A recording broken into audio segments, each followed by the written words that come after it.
Hello guys, balik lagi bersama gue di Isaka Channel. Setelah sebelumnya Rudeus sempat disergap oleh Kaisar Utara Auber dan Raja Utara Wita, di video kali ini kisah akan berlanjut pada pertarungan fraksi Ariel dengan Auber, dua Raja Utara, Dewa Air, dan juga Darius. Video ini bersumber dari web novel volume 18, bab 7, 8, dan 9. 20 hari semenjak pengakuan Luke, akhirnya rombongan Rudeus dan Ariel pun tiba di ibu kota Asura, yaitu Ars. Ars sendiri sebenarnya merupakan nama seorang pahlawan manusia yang muncul pada perang besar manusia iblis. Dengan ukuran dan sejarahnya, kota Ars dikenal sebagai kota tertua dalam peradaban manusia sekaligus ibu kota terbesar di benua tengah. Dan dengan keanekaragamannya, maka terdapat berbagai bangunan dan tempat penting di Ars seperti gereja milis dan juga dojo teknik Dewa Air.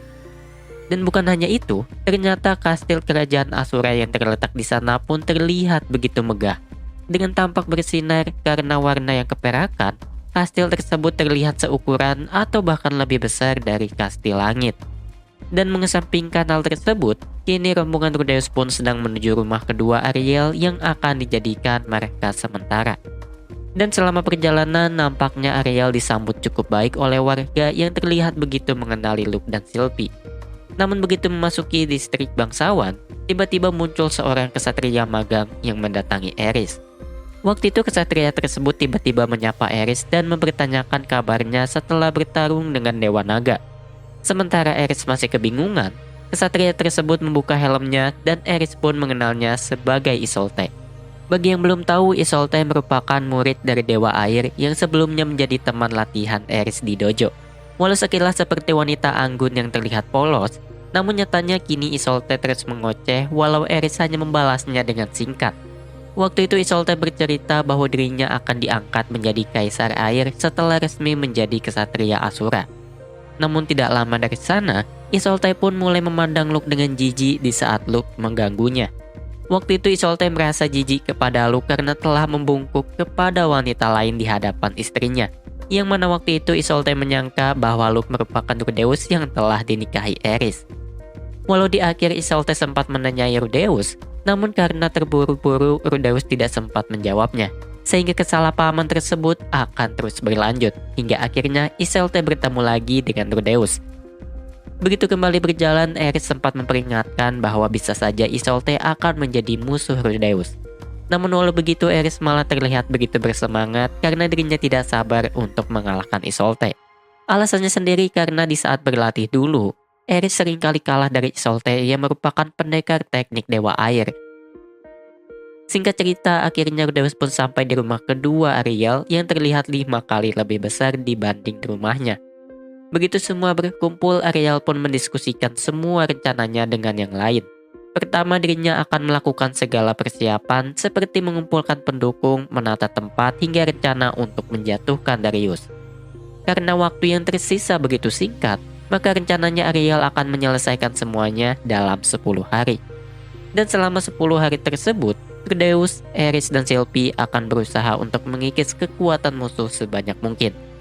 Namun karena musuh tidak akan muncul begitu saja, maka diputuskan bahwa Sylvie akan menyamar menjadi Ariel dengan menggunakan alat sihir. Keesokan harinya, Rudeus pun mengawal Ariel menuju istana untuk bertemu beberapa orang. Di saat memasuki istana, Rudeus sempat tercengang ketika melihat gambar Perugius yang terpampang di sana. Bahkan dengan statusnya sebagai pahlawan, maka gambar Perugius disimpan sejajar dengan raja-raja Asura terdahulu.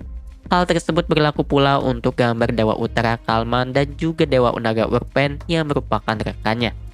Namun walau begitu, uniknya wajah Perugius terlihat 10 tahun lebih muda di dalam gambar tersebut.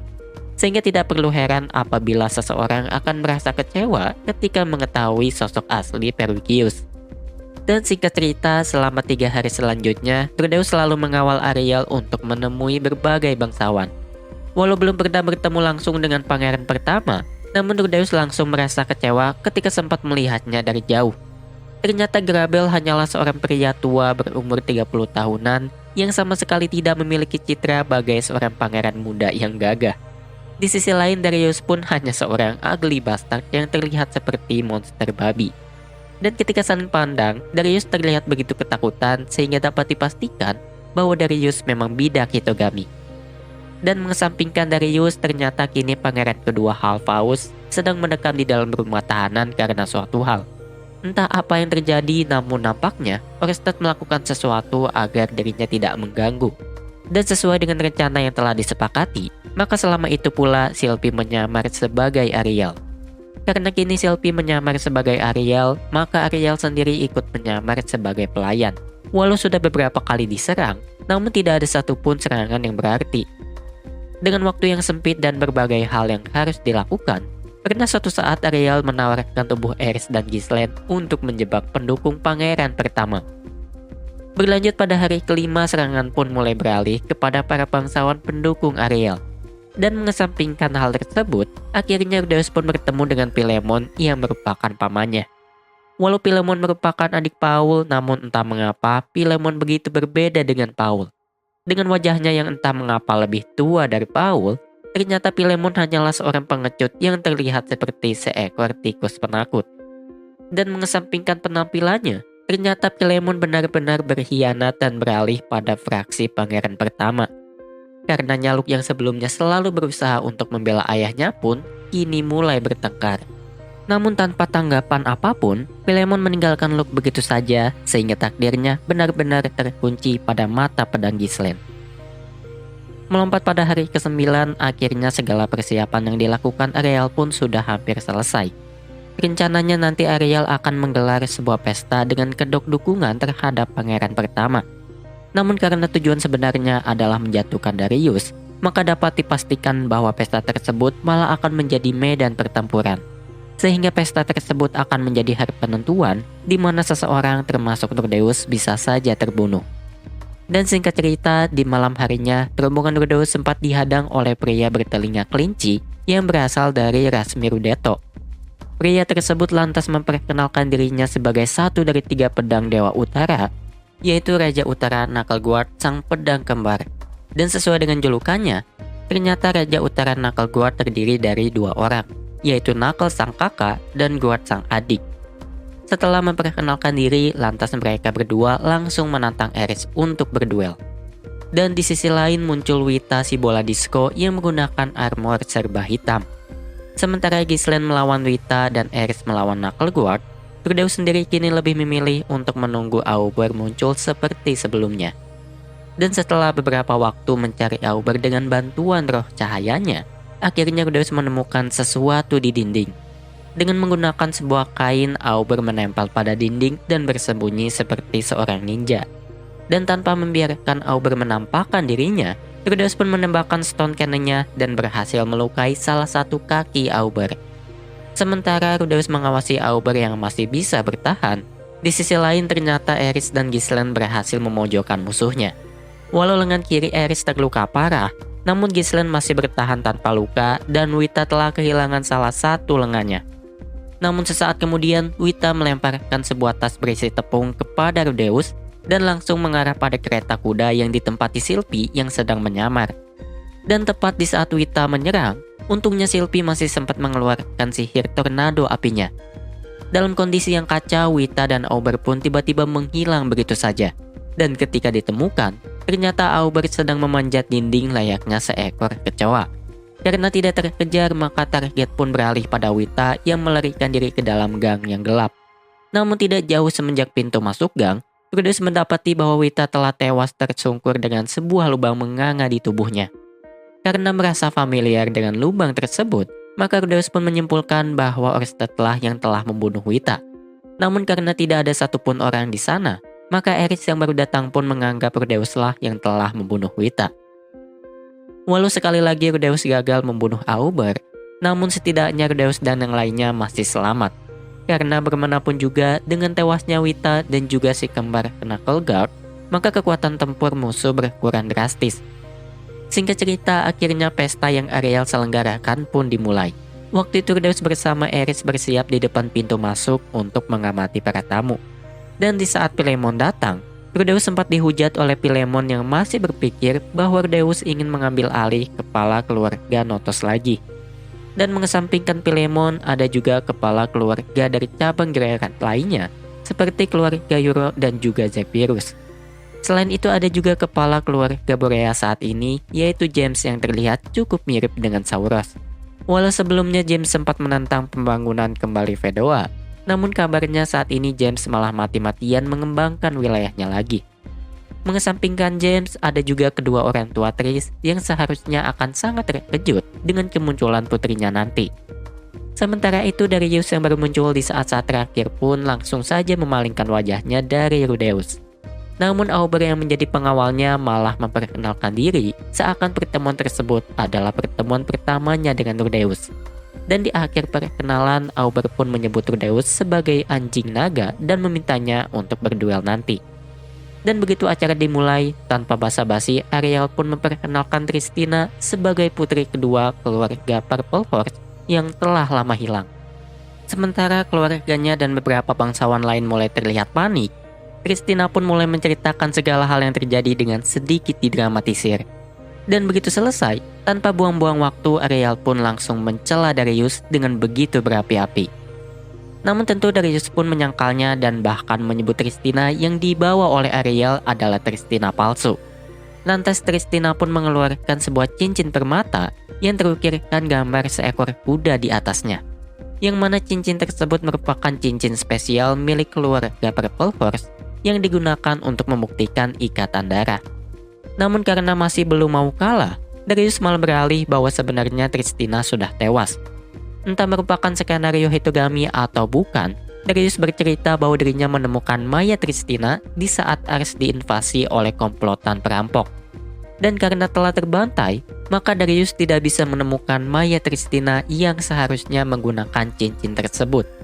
Selain itu Darius pun menambahkan kebohongan lain dengan berkata bahwa seharusnya Tristina memiliki tanda lahir berbentuk bulan sabit di dadanya.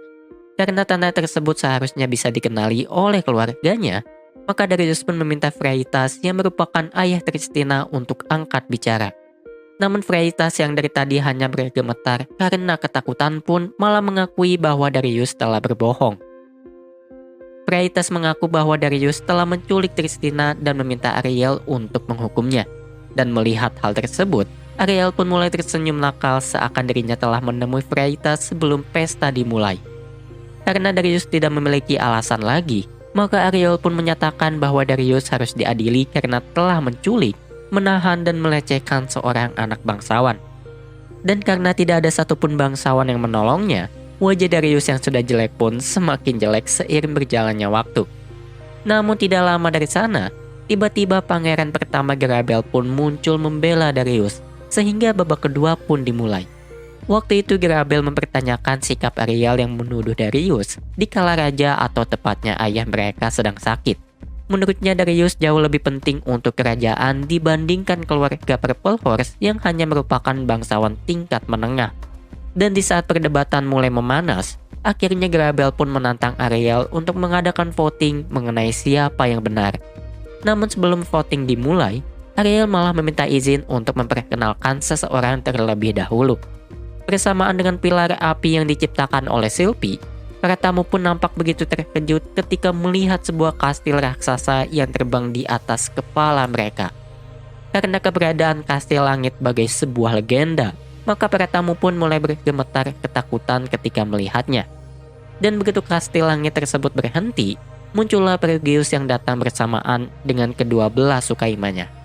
Walau sosoknya lebih tua dari apa yang digambarkan di istana, namun para tamu tetap saja ketakutan ketika melihat Pelagius. Waktu itu Pelagius membagi para sukaimanya menjadi dua kelompok yang bertugas untuk menjaga Ariel dan mengawasi Darius sekaligus Auber. Setelah menyatakan keterlambatannya, Pelagius memperkenalkan diri sembari meminta para tamu untuk tidak merasa sungkan. Dan di saat Pelagius mempertanyakan kursinya, Garabel pun hanya bisa menunjuk kursi terbaik di ruangan tersebut dengan suara yang bergemetar. Namun Pelagius malah menolaknya dan berkata bahwa kursi tersebut seharusnya diduduki oleh Ariel yang akan menjadi penerus kerajaan Asura. Sementara orang-orang memahami bahwa Pelagius mendukung Ariel, di sisi lain kini Auber tidak bisa berkutik. Darius telah terpojokkan dan Garabel kini terbungkam. Namun tidak lama dari sana, tiba-tiba langit aula runtuh bersamaan dengan seorang nenek yang menjatuhkan diri dari atas. Begitu mendarat, si nenek yang sejatinya adalah dewa air Reida pun berkata bahwa dirinya datang untuk menolong Darius. Dan dengan kemunculan Reida, maka lengkap sudah para bidak Hitogami yang harus dibasmi oleh Rudeus. Sedikit perkenalan, Dewa Air Reida Rea merupakan seorang pendekar teknik dewa air terkuat untuk saat ini. Walau sudah tua dengan kulit keriput yang berada pada tubuhnya, namun hingga saat ini Reida masih menjadi instruktur bagi para kesatria dan prajurit Asura. Selain itu uniknya tidak ada satupun orang yang berkeinginan untuk mencuri gelarnya. Alasannya sendiri karena Reida menguasai 3 dari 5 teknik rahasia yang diciptakan oleh Dewa Air pertama. Walau sebenarnya cukup banyak orang yang dapat menggunakan 3 teknik tersebut, namun Reida cukup berbeda karena 2 dari 3 teknik yang dikuasainya adalah teknik tersulit. Dan dari kedua teknik tersebut, Reida pun berhasil menciptakan teknik rahasia ke-6 yang disebut Deprivation Sword Kingdom. Dengan teknik tersebut, Reida dapat melakukan serangan balik tidak peduli dari mana arah musuh menyerang. Dan dengan demikian, maka tugas Reida saat ini adalah mencegah setiap orang menyerang Darius dan membantu Darius melarikan diri. Di saat Reida memerintahkan semua orang untuk tidak bergerak, Arumanfi yang berteleportasi di belakangnya pun tiba-tiba terbelah menjadi 2 sebelum berubah menjadi partikel cahaya. Dan hal tersebut terjadi pula pada trofi musang gelombang yang sebelumnya menembakkan sesuatu ke arah Reida. Di sisi lain, lengan Zarip yang terpasang pada tangan kiri Rudeus pun tiba-tiba terpotong ketika Rudeus mencoba menembakkan sihir. Karena semua orang yang berada di ruangan tersebut berada di dalam jangkauan Reida, maka tidak ada satupun orang yang bergerak termasuk Perugius. Walau ingin melawan, namun Rudeus ingat betul bahwa Orsted memerintahkan Rudeus untuk lari apabila bertemu dengan Reida. Dan tidak lama kemudian Reida pun memerintahkan Auber untuk membunuh Ariel, Perugius, dan juga Rudeus. Namun karena Auber terlihat ragu, Reida pun mulai merendahkan status Auber sebagai Kaisar Utara dan kematian 3 Raja Utara sebelumnya. Bahkan Reida pun sempat mengajak Auber yang masih saja berusaha terlihat keren di hadapan Eris yang merupakan muridnya dulu. Namun di saat Auber mulai bergerak ke arah Ariel, tiba-tiba Isolde muncul dari arah pintu utama. Ketika Isolde yang terlihat bingung mempertanyakan apa yang sedang dilakukan gurunya, Reida pun hanya berkata bahwa hari ini dirinya dan Kaisar Utara akan mengamuk. Waktu itu Reida berkata bahwa dirinya dan Kaisar Utara sedang bersekongkol dengan kerajaan Raja Naga. Sehingga kini tugasnya dan Auber adalah membunuh seluruh bangsawan yang ada termasuk Ariel. Namun agar nama teknik Dewa Air tidak tercoreng, maka Reida dan Auber akan pura-pura dikalahkan oleh Isolde yang nantinya dianggap sebagai pahlawan. Walau merupakan skenario yang bagus, namun itu semua hanya karangan Reida yang kini diceritakannya sendiri. Karena Isolde tidak bergerak, maka Reida pun kembali mendesak Auber agar segera membunuh Ariel. Di sisi lain, Darius yang ingin memulihkan nama baiknya pun meminta Auber untuk membunuh Tristina. Ketika Auber mulai bergerak, Rudeus pun dengan panik mencoba menahan Eris. Di sisi lain, Perugius malah menatap Rudeus dengan tatapan bosan seakan dirinya sedang menunggu Rudeus melakukan sesuatu yang menarik. Namun ketika Eris mengajak Rudeus untuk bergerak bersama, Rudeus pun malah mengiyakan karena setidaknya mereka bisa mati bersama. Namun belum sempat melangkahkan kakinya, tiba-tiba semua orang yang berada di ruangan tersebut merasakan tekanan yang hebat. Dengan tubuh Auber yang bergemetar dan sebagian tamu yang kejang-kejang, Reida yang kini berkeringat deras pun dengan panik merubah rencananya. Dengan wajahnya yang pucat, Reida pun meminta Auber untuk menyelamatkan Darius. Ketika Auber mempertanyakan perintah tersebut, Reida hanya berkata bahwa dirinya tidak akan pernah melupakan hutang budinya. Dan setelah mengatakan hal tersebut, Reida pun malah mulai menceritakan kisah masa lalunya. Di masa lalu, dikala dirinya masih muda, Reida selalu disebut-sebut sebagai seorang pendekar jenius. Namun masa depan Reida tiba-tiba berubah menjadi suram di saat dirinya mengalahkan seorang bangsawan di suatu pertandingan. Karena tidak menerima kekalahannya, si bangsawan tersebut membawa banyak anak buahnya dan mengeroyok Reida hingga babak belur. Agar Reida tidak bisa melanjutkan perjuangannya sebagai seorang pendekar pedang, maka si bangsawan memutuskan untuk memotong tangan Reida. Namun belum sempat dipotong, tiba-tiba Reida diselamatkan oleh seorang bangsawan berkedudukan tinggi. Karena kehilangan tangan berarti kematian sebagai pendekar pedang, maka Reida pun sangat berterima kasih kepada bangsawan tersebut. Dan singkat cerita, sayangnya bangsawan tersebut tidak lagi mengingat Reida yang waktu itu ingin berterima kasih setelah menjadi dewa air. Bukan hanya tidak mengingatnya, ternyata bangsawan tersebut pun telah berubah menjadi seorang lolicon gendut dan jelek. Namun karena pertolongannya dulu, maka Reida tetap menganggapnya sebagai seorang pahlawan. Dan dengan demikian, selesai sudah kisah cinta Reida yang harus berakhir dengan penuh kekecewaan karena kenaifannya sendiri. Namun walau begitu, Reida tidak pernah menyesalinya dan kini dirinya ingin membalas budi tersebut. Walau sempat ingin melupakan segalanya, namun Reida berubah pikiran ketika mendapat saran dari mimpinya. Di dalam mimpi tersebut, Reida diminta kembali ke istana Asura dan menjadi instruktur pedang lagi. Karena dengan melakukan hal tersebut, maka seharusnya Reida bisa membayarkan hutang budinya kepada Darius. Walau terdengar melegakan, namun dengan menceritakan mimpinya, maka Reida malah menggali kuburnya sendiri. Begitu Orsted memasuki ruangan tersebut, orang-orang yang sudah merasa terintimidasi pun kini semakin tenggelam pada rasa takutnya masing-masing. Di saat itu ada orang yang marah, ada yang terkencing-kencing, dan bahkan ada yang pingsan. Mengesampingkan hal tersebut, ternyata di masa lalu dulu Reida pernah bertarung melawan Orsted. Namun karena dulu Reida bukanlah bidak Hitogami, maka Orsted pun melepaskannya begitu saja. Dan dengan demikian, karena kini Reida telah menggali liang kuburnya sendiri, maka dapat dipastikan Orsted akan membantu Reida masuk ke dalamnya. Begitu Orsted melangkah, Reida pun mulai menggunakan teknik rahasianya, yaitu Deprivation Sword Kingdom. Dengan menggunakan teknik tersebut, tubuh dan juga pedang Reida yang bergerak sangat cepat terlihat begitu kabur. Namun dengan enteng, Orsted pun menangkis serangan Reida dengan tangannya sembari terus berjalan seakan tanpa hambatan. Dan begitu sampai di hadapan Reida, Orsted pun menusukkan lengannya pada dada Reida sembari memerintahkannya untuk mati.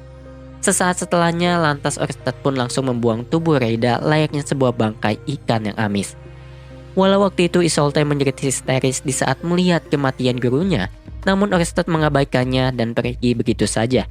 Dan di saat Isolde mencoba mengejar Orsted, Ariel pun berteriak kepada Rudeus untuk mengejar Auber dan juga Darius. Sementara Sylvie menjaga Ariel, Rudeus, Eris dan Ghislaine pun langsung berlari mengejar Auber. Dengan mengandalkan indera penciuman Ghislaine, akhirnya Rudeus menemukan Auber yang sedang terengah-engah dikala membawa seekor babi. Dan mengesampingkan Auber, ternyata kini para prajurit sedang mengejar Orsted yang sebelumnya telah menciptakan keributan. Sementara Auber mulai menghunuskan pedangnya, tiba-tiba Darius pun menggila karena rencananya yang tidak berjalan lancar. Darius nampaknya tidak terima dengan kondisinya saat ini, padahal dirinya telah melakukan segala saran yang diberikan Hitogami. Dan begitu mengetahui identitas Eris, tiba-tiba Darius pun mulai mengocehkan jasa-jasanya kepada keluarga Boreas. Pertama, Darius telah mengeluarkan banyak dana untuk mengembalikan wilayah Fedoa. Contoh sederhananya saja adalah Darius mendanai grup pencarian wilayah Fedoa yang diketuai oleh Paul. Selain itu, Darius pun terus mengocehkan bantuannya kepada James yang kini sedang berusaha membangun kembali Fedoa. Namun walau begitu, pada kenyataannya pembangunan Fedoa sama sekali tidak berjalan alias mangkrak. Dan ketika Rudeus menyebutkan nama Sauros, Darius pun mulai menyebut Sauros sebagai seorang idiot. Ternyata waktu itu Darius membunuh Sauros hanya karena Sauros yang ingin menggunakan seluruh harta kekayaan Boreas untuk membangun kembali Fedoa. Dengan menggunakan alasan bahwa James datang dan merengek meminta bantuan kepadanya, Darius pun mengeksekusi Sauros dan mengangkat James sebagai kepala keluarga Boreas yang baru. Dan karena dirinya merasa telah menolong keluarga Boreas, lantas Darius pun meminta Eris untuk menolongnya. Walau apa yang dilakukannya adalah meminta pengampunan, namun yang ada Darius malah menggali kuburnya sendiri. Dengan hinaannya terhadap Sauros, maka kini babi tersebut tinggal menunggu ajalnya dari pedang Eris dan Ghislaine. Namun uniknya Darius malah duduk di kursi terdekat karena merasa Auber dapat melindunginya.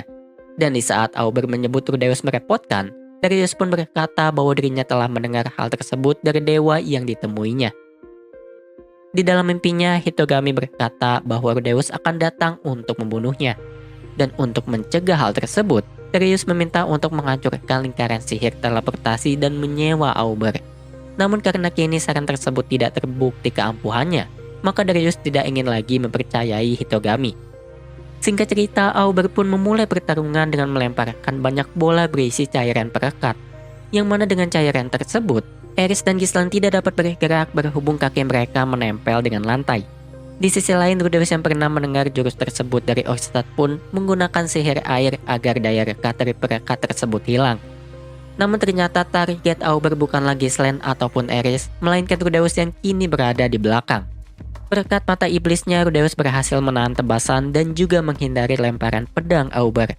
Namun karena Auber terlalu lincah, Rudeus harus mengorbankan kaki kirinya yang kini terluka cukup dalam. Bahkan akibat serangan tersebut, kini kaki Rudeus pun tertekuk pada posisi yang aneh dengan sayatan yang begitu lebar. Dan di saat Aerys yang dapat kembali bergerak dan mencoba mengepung Auber, tiba-tiba Darius menembakkan sihir api ke arah Rudeus yang kini terluka. Walau waktu itu Aerys berhasil memotong bola api Darius, namun pada akhirnya Aerys juga harus terluka akibat belati yang dilemparkan Auber pada saat itu. Di sisi lain, Ghislaine pun langsung menyerang yang mana dirinya berhasil memecahkan pedang dan menyayat bahu Auber. Dengan Auber yang terluka, Rudeus pun menembakkan stun cannon khususnya yang dapat meledakkan serpihan batu layaknya sebuah granat. Dan ketika Auber menangkisnya, stun cannon tersebut meledak dan ledakannya berhasil melukai mata Darius. Sementara Darius merintih kesakitan, Aerys dan Ghislaine pun menyerang Auber secara bersamaan. Dan dengan serangan terakhir Ghislaine, akhirnya Auber pun tumbang dengan tubuhnya yang terbelah oleh pedang Ghislaine. Karena kini Darius tidak lagi memiliki pelindung, maka Ghislaine pun mendatanginya dan menebasnya begitu saja tanpa mengucapkan apapun. Begitu tewas, Rudeus pun membiarkan mayat Darius tergeletak begitu saja sesuai dengan apa yang telah disepakatinya dengan Ariel. Walau Ariel akan terkena tuduhan karena telah membunuh Darius, namun yang terpenting adalah kini Rudeus merasa lega. Setelah menyembuhkan kakinya dengan lingkaran sihir milik Orsted, selanjutnya Rudeus mencoba memeriksa luka Aerys. Namun karena belati Auber telah dilumuri oleh racun khusus, maka sihir detoksifikasi yang digunakan Rudeus sama sekali tidak bekerja. Namun berkat arahan Orsted sebelumnya, Rudeus mengetahui bahwa Auber hanya menggunakan satu jenis racun yang tidak mematikan. Selain itu, karena Auber selalu membawa penawarnya, maka Rudeus dapat dengan mudah menemukan penawar tersebut di dalam mayat Auber. Begitu disembuhkan, ternyata Aerys merasa sedikit kecewa ketika mengetahui Rudeus dapat menghindari jurus rahasia Auber. Aerys berkata demikian karena dirinya selalu kesulitan menghindari jurus tersebut ketika menjadi murid Auber. Namun mengesampingkan hal tersebut, Rudeus pun memutuskan untuk kembali kepada Ariel untuk melaporkan segalanya. Dan belum sempat melaporkan apapun, Rudeus hanya bisa terkejut ketika melihat Luke yang sedang menekankan pedangnya pada leher Ariel. Dan begitu Luke menyadari keberadaan Rudeus, Luke yang terlihat begitu marah pun memerintahkan Sylvie untuk membunuh Rudeus. Apabila Sylvie ingin Ariel selamat, maka dirinya harus membunuh Rudeus. Namun apabila menolak, maka dirinya akan membunuh Ariel saat itu juga. Sekian dulu untuk cerita Mushoku Tensei di video kali ini. Terima kasih bagi para pendengar dan juga penonton dimanapun kalian berada. Sampai jumpa di video Isaka selanjutnya. Bye!